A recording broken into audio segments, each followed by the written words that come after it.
Hello and welcome to No Doubt Racing. I'm Nicholas Kyle, and on today's episode we're doing a deeper dive on American V8 saloons.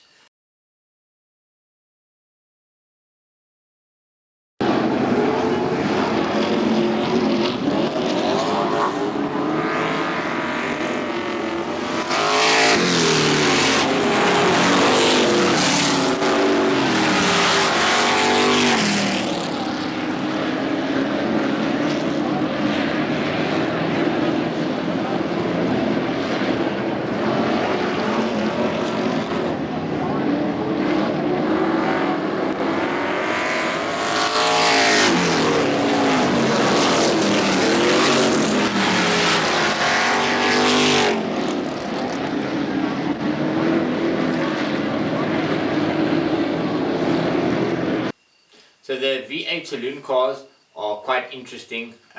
From my side, if I was to choose what type of car I would race on the oval track, it'll definitely be the V8 saloons. They're just way more, I would say, practical for an oval track situation because there's a lot of bumping and pushing and shoving and all that.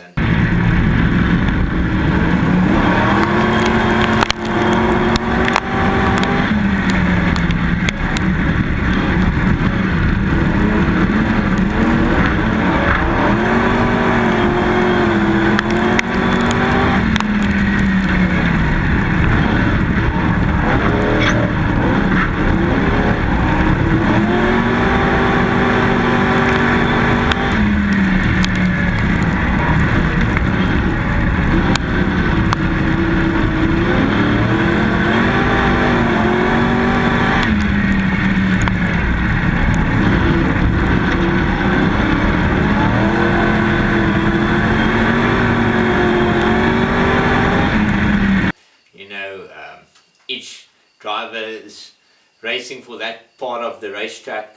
It's a bit more friendlier to that, especially with maintenance.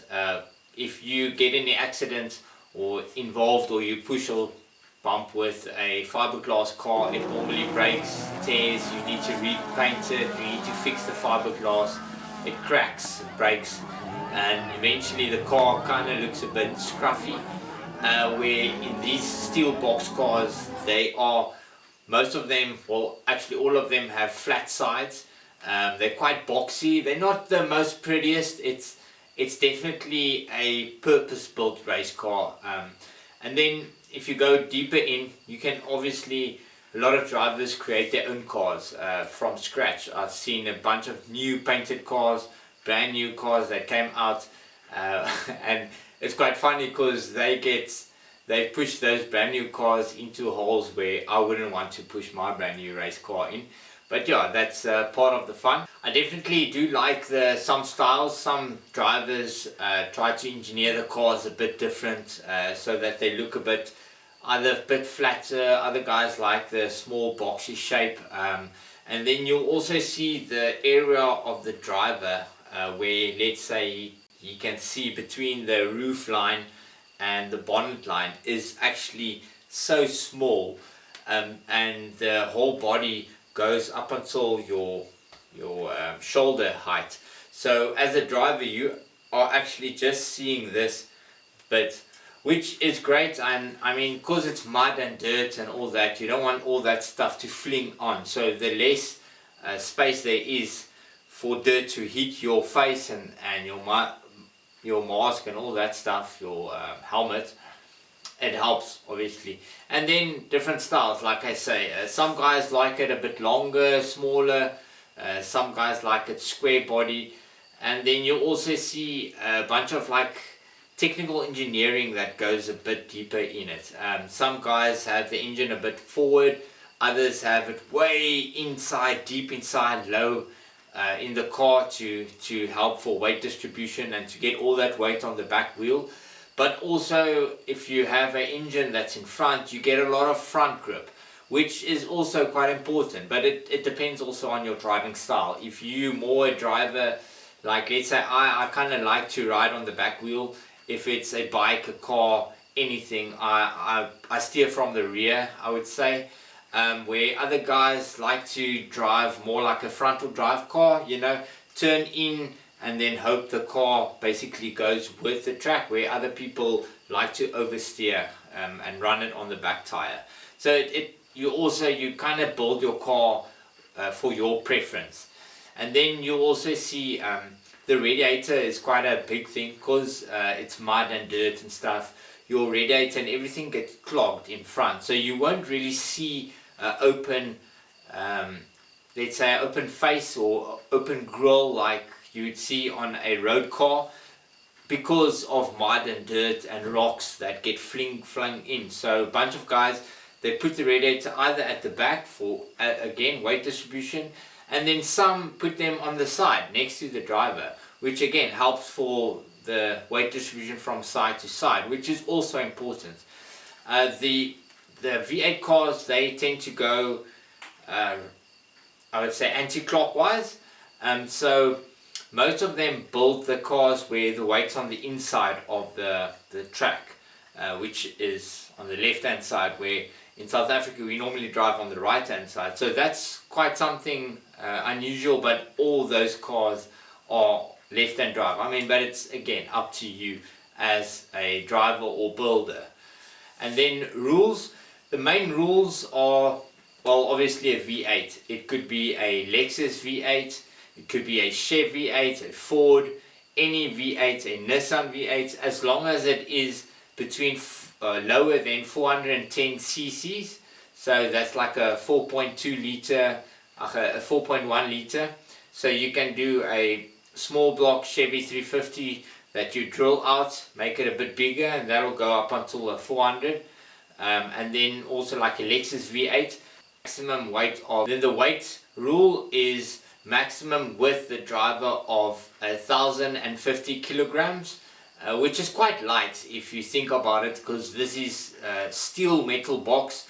You'd think that, and the sides and everything is normally metal plated, you'd think it's quite heavier. I thought, to be honest, it's quite heavier, but obviously there's only a need to be. It's your suspension, your gearbox, your engine, and the driver, and that's basically it. Nothing else, no extras, no nothing.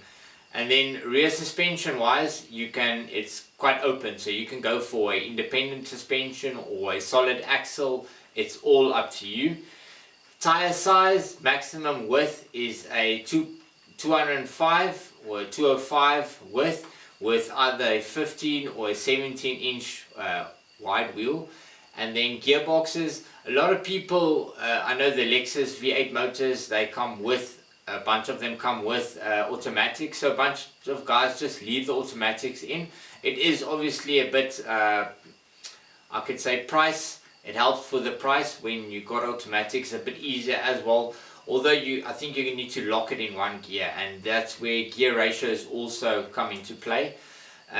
Back to gear ratios, also the diff, you're allowed to have a, let's say, a winter's quick change diff, where you can change your diff's gear ratios per track, which is quite important, especially, let's say, if you consider two different tracks.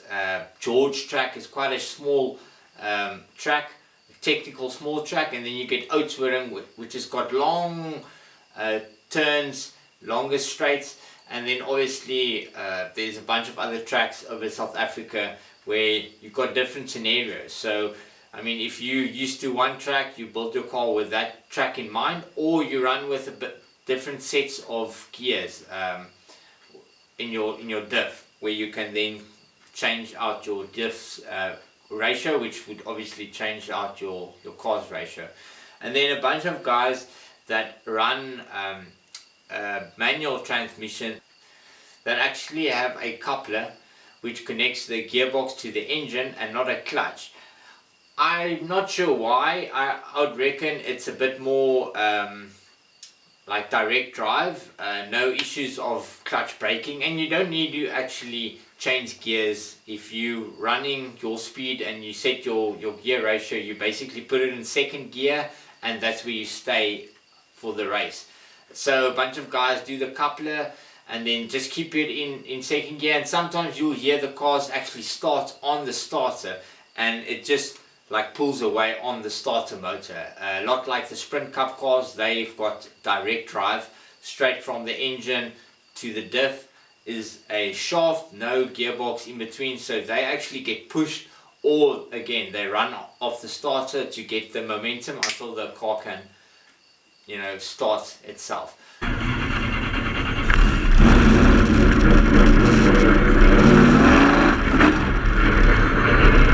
So quite interesting, and I like the idea because it's low maintenance. These cars are low maintenance.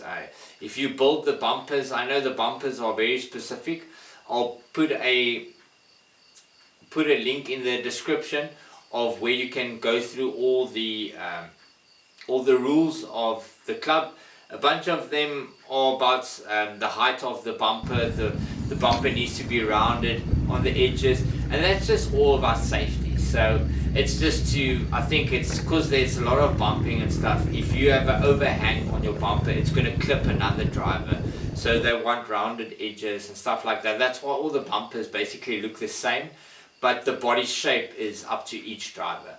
And it's not just men, there's women as well. Quite a lot of women that race in this category. And again, it's quite a big category. I must say, from the drivers, I would say, not to say who's who, but it is the more, I would say, aggressive type of racing. They do shove and push, and they're not scared to make contact. Where in the other classes, I think it's a bit more refined, which is fine. I mean, again, I'm a refined driver, but I think I would have a lot more fun in the V8 than, let's say, in the hot rods or the 2.1 modified, which is tube chassis and fiberglass body. I mean, you're going to be angry every time you bump, because parts break. Where the V8s, they're a lot more stable, a lot more, how can I say, hardcore. They can take a punch, and that helps overall, because, you know, racing is not cheap. It is a very expensive sport. So if you can have a car that is low maintenance, you basically just check your oil, fuel, and now and then you put tires on, that's the way you want it. Okay, so back to the rear suspension. Most of them are using a Mercedes rear diff housing, or whole complete independent rear Mercedes suspension, or a BMW suspension. As I say, the rules are quite open in that class. Let me know down on the comments below, why do you like the V8 saloons, why do you like dirt track, and what's your favorite category.